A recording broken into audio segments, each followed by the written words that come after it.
दोस्तों, श्री कृष्ण ने अपने आचरण से मानव जाति के सामने कई ऐसे उदाहरण रखे जो जीने की राह दिखाते हैं।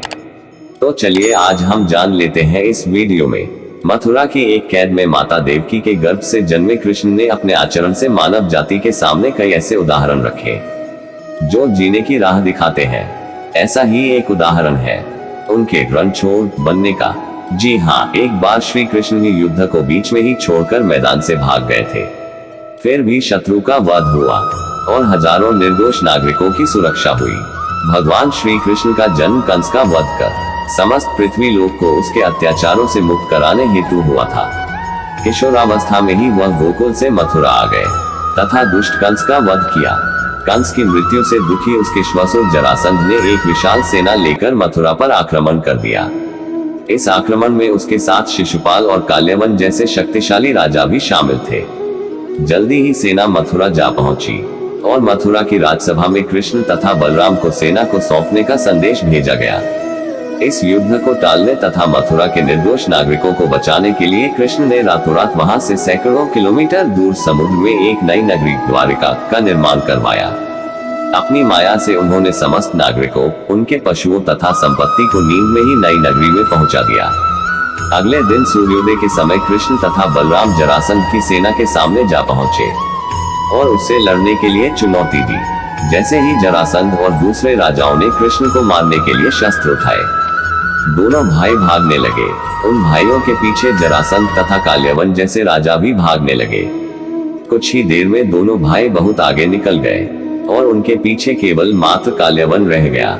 उसे देवताओं ने वरदान दिया था कि उसकी हत्या किसी अस्त्र या शस्त्र से नहीं होगी। ऐसे में वह निर्भीक था और लगातार कृष्ण का पीछा करते करते एक गुफा में जा पहुंचा। गुफा में राजा मुचुकुंद सो रहे थे, जिन्हें इंद्रदेव ने वरदान दिया था कि जो भी उन्हें उठाएगा वह उनके देखते ही जलकर भस्म हो जाएगा। वहां पहुंचकर कृष्ण ने सोए हुए मुचुकुंद पर अपना पीतांबर डाल दिया और स्वयं छिप गए। काल्यवन भी वहां जा पहुंचा और सोए हुए राजा मुचुकुंद पर पीतांबर देख उन्हें ही कृष्ण समझ बैठा। उसने मुचुकुंद को उठाने के लिए लात मारी, जिसके कारण उनकी निद्रा खुल गई और उनके देखते ही काल्यवन वहीं पर जलकर भस्म हो गया। तत्पश्चात कृष्ण ने राजा मुचुकुंद को अपने चतुर्भुज स्वरूप में दर्शन दिए और उन्हें मोक्ष पाने का वरदान दिया। वहीं दूसरी ओर जरासंध और बाकी राजा पूरी तरह से खाली मथुरा देखकर वापस लौट गए।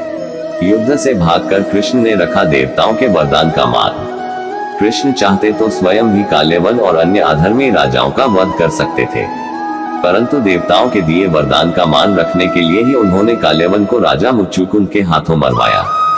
इसी तरह बाद में जरासंध का वध पांडु पुत्र भीम के हाथों करवाकर भूद्रा का भार कम किया।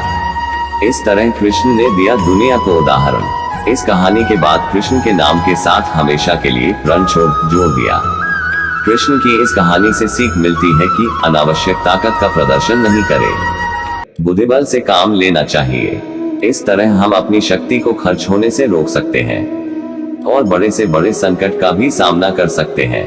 तो दोस्तों, आज का ये वीडियो आपको कैसा लगा, ये हमें नीचे कमेंट बॉक्स में लिखें और साथ में जय श्री कृष्ण भी लिखें। साथ ही अगर आपको ये जानकारी पसंद आई होगी तो इस वीडियो को एक लाइक कीजिएगा। साथ ही अगर आप हमारे YouTube चैनल पर नए हैं तो सब्सक्राइब जरूर कीजिए और बेल आइकॉन को ऑल कीजिएगा और इस वीडियो को अपने दोस्तों के साथ अवश्य शेयर कीजिएगा। धन्यवाद।